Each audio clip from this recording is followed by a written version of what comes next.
A la mitad de la semana vamos a considerar un tema que se resume en una palabra, pero ¿qué palabra? Porque esta palabra demuestra qué hay en nuestro corazón y esa es prioridades. Así que vamos a orar y vamos a pedir al Señor que nos ayude para aclarar cuáles son las prioridades que dominan nuestros corazones. Nuestro Padre eterno, hoy venimos ante tu presencia agradecidos porque tú nos instruyes con tu palabra y revelas, como lo dice Hebreos, lo que hay en nuestro corazón, lo profundo de nuestro corazón. Ayúdanos a comprender la lección de hoy y a aplicar las enseñanzas que necesitamos aplicar a nuestra vida. Lo pedimos en el nombre de Jesús. Amén. Amén. Pastor Dani Perla, el día de ayer que estábamos hablando un poco acerca de cómo seguir la voluntad de Dios, cada quien en su área, eso creo que nos da pie para luego presentarnos ante este tema y decir, ¿qué es lo que Dios está pidiendo a cada uno en realidad? Porque en la Biblia parece claro que siempre Dios exige que nos decidamos, o es Él o es otro, pero que no estemos en términos medios porque para Dios eso no funciona. Quisiera que fuéramos a un pasaje para comenzar, para hacerle la primera pregunta de nuestra lección de hoy. Este se encuentra en Mateo y son palabras de nuestro Señor Jesucristo. Y en Mateo capítulo 6, en el verso 24, dice algo muy interesante. Ninguno puede servir a dos señores, porque o desestimará a uno y amará al otro, o será leal a uno y menospreciará al otro. No podéis servir a Dios y a las riquezas. Pastor, ¿cómo deberíamos entender esto? Porque a veces podemos llegar a pensar, quizás lo hemos pensado en alguna ocasión, de alguna manera podemos hacer un arreglo entre los dos. ¿Pero qué dice Jesús? Bueno, creo que este es uno de los versículos más categóricos de Jesús. De hecho, comienza diciendo ninguno. O sea, no hay término neutro, no hay un punto medio. Dice, nadie puede servir o a Dios o a la riqueza. Y realmente uno dice, bueno, ¿a qué se está refiriendo? Entonces, no, si yo tengo riqueza, entonces no estoy sirviendo a Dios. ¿Qué es lo que está diciendo este texto? Bueno, quiero decirle que esto lo entendemos cuando nosotros nos trasladamos en nuestra mente al tiempo en que Jesús dijo estas palabras. Cuando Él dice, ninguno puede servir a dos señores porque amará al uno y odiará al otro, usa la palabra servir. Pero no es la palabra que nosotros aquí comúnmente usamos y decimos, bueno, voy a servir. No, la palabra que está usando es la palabra para esclavo. O sea, es un servicio de esclavo. Entonces, retrocedamos. El texto dice, nadie puede ser esclavo de dos señores. Ahora sí cambia la perspectiva. Lo que aquí Jesús está diciendo es, ok, ¿por qué? Voy a explicar eso del esclavo primero. Porque un esclavo estaba exclusivamente 100% al servicio de un amo. Y algo bien interesante es que el esclavo en esa época no tenía voluntad, no tenía el derecho de opinar, de decidir. El esclavo estaba 100% al servicio de su amo. Si era la 1 de la mañana y el amo venía y le decía, mira, llévame ese saco, el esclavo no podía decirle, no, esta es hora extra y me la va a pagar. No había nada. Incluso, lastimosamente, el punto de la esclavitud llegó al maltrato y por supuesto, la esclavitud no era parte y nunca fue parte del plan de Dios. Y el esclavo, muchas veces, el amo quitó la vida a sus esclavos y eran considerados prácticamente como un objeto. Ahora, Jesús usa esa ilustración de la esclavitud, del esclavo, para decirnos lo siguiente. Ok, si tú eres un siervo de Dios y te sometes a Él, no puedes someterte a las riquezas. Nota esto, no está diciendo que no puede tener una persona riqueza. Lo que está diciendo es quién manda en tu vida. Porque si tú tienes a Dios, entonces Él te va a decir cómo administrar los recursos de esta tierra y la riqueza, pero Él te va a decir cómo, entonces tú le vas a hacer caso, bueno, de todo lo que recibo, el 10% es para Él, luego doy ofrenda, luego cuando ya no esté en este mundo tengo que hacer provisiones para que parte quede también para la obra de Dios. En ese sentido, entonces usted se está sometiendo al plan de Dios para su vida. Pero si usted se somete a la riqueza, realmente es otra perspectiva y entonces si la riqueza es la que manda su vida, usted va a buscar, o una persona buscará cualquier excusa para no cumplir con las obligaciones que Dios tiene para nosotros. Y sabe que esa es la manera como debemos entender este texto. O Dios es mi amo, Dios es mi Señor, Dios es el que me da las órdenes y yo las sigo, o es el amor de este mundo o la riqueza. Porque un esclavo no podía tener dos jefes, no podía tener dos amos. Imagínense que venía uno a las 8 de la noche, hazme esto, y entonces él iba, pero a esa misma hora estaba de otra hacienda para pedirle algo. No, es imposible.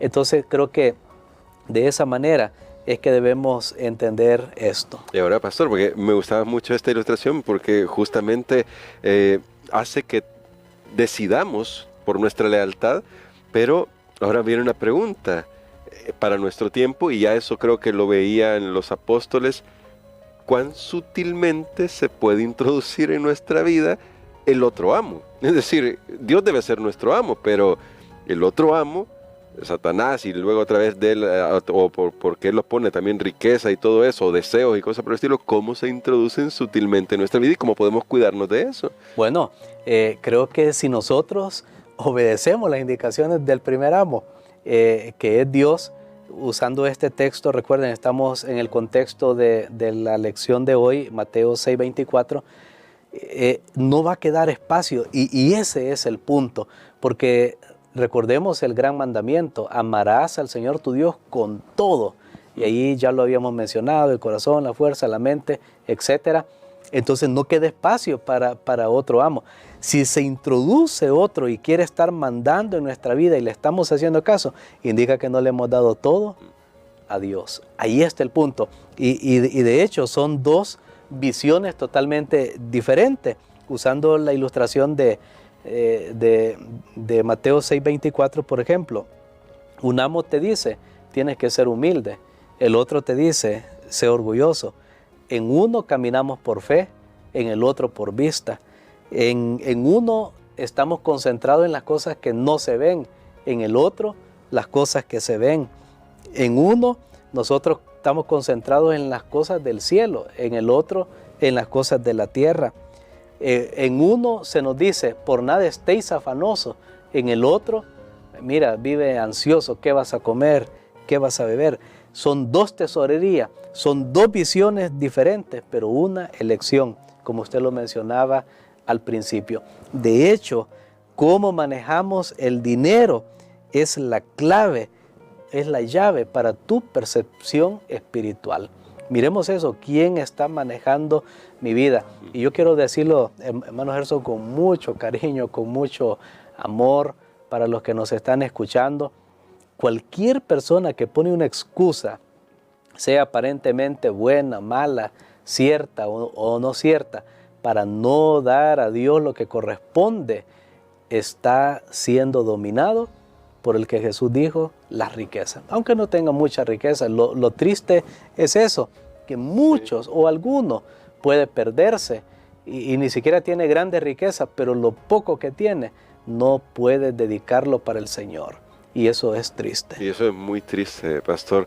Y entonces, ahora, para recordar un poquito de lo que se estudió ayer, cómo lo que ya veíamos ayer de la perspectiva que da Pedro, nos ayuda para poder clarificar en nuestra cabeza nuestra decisión. Debería ser clara ya, que Dios debe ser el amo, Jesús debe ser el que gobierne nuestra vida, pero si la ponemos en perspectiva, porque como adventistas del séptimo día y como cristianos, todo cristiano debería saber hacia dónde vamos, cómo esa reflexión que hacía Pedro ya el día de ayer, que hacíamos de Pedro, nos ayuda. Bueno, definitivamente nos ayuda y me gustaría explorar, hermano Gerson, ayer no lo hicimos, en la segunda carta del apóstol Pedro. Ahí menciona en el capítulo 3 que él finaliza sus cartas pastorales a la iglesia haciendo esta gran apelación y después de todo lo que ha dicho, él termina hablando de la venida de Jesús porque, como vimos ayer, es el gran motivador, es lo que nos da esperanza, es lo que nos apunta a una meta. Hay una meta, no vamos a la deriva, no vamos aquí, bueno, a ver qué pasa al final. No, nosotros ya sabemos lo que va a pasar. Amén. Y dice, noten ustedes, vamos a leer estos 3 versículos para que vean ustedes que Pedro habla de 3 días diferentes. Y entonces eso es lo que nos da la perspectiva. El primer momento que menciona la palabra, bueno, día, aquí en el capítulo 3, estamos en el versículo 10. Y luego vamos a leer el versículo 12 y luego el versículo 18. Bueno, que dice así. El 10 dice, el día del Señor vendrá como ladrón. Entonces los cielos desaparecerán con gran estruendo, los elementos serán destruidos por el fuego y la tierra y todas sus obras serán quemadas. En el día 12 dice, esperando y acelerando la venida del día de Dios. En ese día los cielos serán encendidos y deshechos y los elementos se fundirán abrasados por el fuego. Y el verso 18, antes creced en la gracia y el conocimiento de nuestro Señor y Salvador Jesucristo. A Él sea la gloria, ahora y por la eternidad. Amén. Amén. Bueno, aquí en mi Biblia sí dice, porque de hecho usa la traducción más literal, y hasta el día de la eternidad. Así que, si ustedes notan, Pedro habla del día del Señor, el día de Dios y el día de la eternidad. No puedo tomar mucho tiempo para explicar esto, pero a manera de conclusión, el día del Señor es el día de juicio, es el día de rendición de cuentas. Pedro dice, el día del Señor estoy viniendo. Yo creo que no es algo que nosotros estamos orando y Señor, que venga ya el día del juicio. Ese va a venir porque Dios lo va a traer, es un Dios justo y lo va a traer. Pero luego Pedro menciona el día de Dios, el día de Dios. Creo que puede haber una distinción entre el día del Señor y el día de Dios, en el sentido que Pedro nos dice, apresurándoos para la venida del día de Dios. Es el día donde yo me voy a encontrar con Él. Es el día donde el cristiano va a decir, el creyente, este es nuestro Dios, le hemos esperado y Él nos salvará. Amén. Pero después de ese encuentro, Pedro dice que comienza el día de la eternidad. Bien, qué interesante, para nosotros los creyentes, la vida en este mundo no se termina ni siquiera con el día del Señor, sino que allí da comienzo el día de la eternidad. Amén. Así que es el lugar para donde los cristianos vamos. Y sabemos que, aunque tal vez en esta vida algunas cosas no se puedan lograr, pero sabemos que nosotros vamos para la eternidad. Por eso afecta la manera en que nosotros vivimos ahora, porque estamos pensando no ya en 20, en 30 años, en 40, en 50, que uno al final ni siquiera sabe cuántos van a ser los de uno.